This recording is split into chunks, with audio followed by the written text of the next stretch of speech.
এরমই মাছ তাই। আচ্ছা আচ্ছা, কিন্তু জেলে ভালো না। আসসালামু আলাইকুম বন্ধুরা, কেমন আছে সবাই? আজকে আমরা মাছ ধরতে বের হয়েছি। বর্ষার পানিতে খালে বিলে অনেক মাছ আসে। যখন পানিগুলো কমে যায় তখন ওখানে অনেক মাছ পাওয়া যায়। তাই আমরাও যাচ্ছি মাছ ধরতে, দেখি পাই কিনা। মাছ ধরা এক ধরনের শিল্প ও আনন্দের কাজ। যারা মাছ ধরে তারাই জানে এর আনন্দ কতটা। গ্রাম ছাড়া এর আনন্দ পাওয়া অসম্ভব। শহরে তো শুধু ব্যস্ততার জীবন, কাজ আর কর্ম। আর আমাদের গ্রামে কাজকর্মের মধ্যে মিশে আছে অনেক রকমের আনন্দ। প্রথমে একটি খালে গেলাম, সেখানে মাছ পাওয়া যায় কি। সেখানে অনেকবার জাল মেরেও মাছ পাওয়া যায়নি। আমি তো প্রথমে মানাই করেছিলাম এখানে মাছ পাওয়া যাবে না। তোর বউ নামলো পাওয়ার আশায়। ধানের আল ধরে হাঁটতে লাগলাম, দেখি আরেক জায়গায় যাই, ওখানে মাছ পাওয়া যায় কি। যাইতে পারবো তো বা?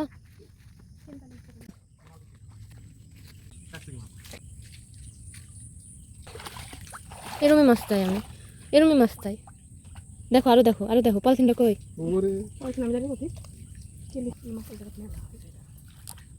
ও তো ওই জায়গা গেল না তাই।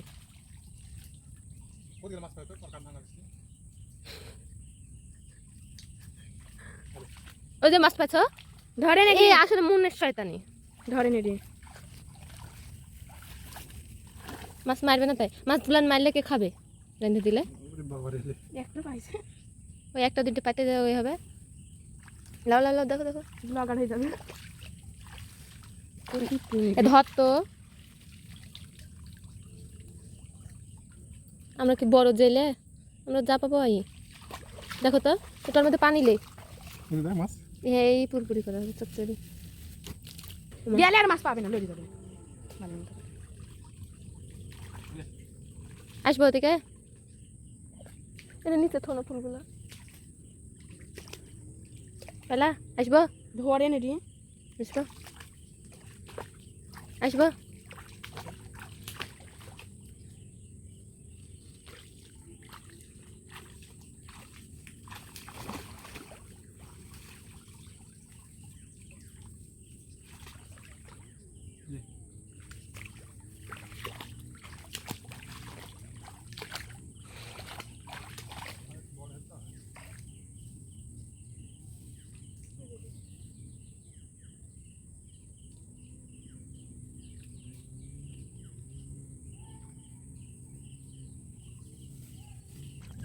যা, আসলে জেলে ভালো না, বুঝলি? জেলেই ভালো না।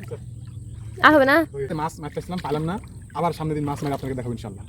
বাঙ্গাল লেগে পান্ন নাড়লিতে আরেকদিন আসবো, শক্তকে জাল বেঁধে নিয়ে দিয়ে দেখাবো নি। আর ভিডিওটি ভালো লাগলে লাইক, কমেন্ট এবং ফলো দিতে ভুলো না বন্ধুরা।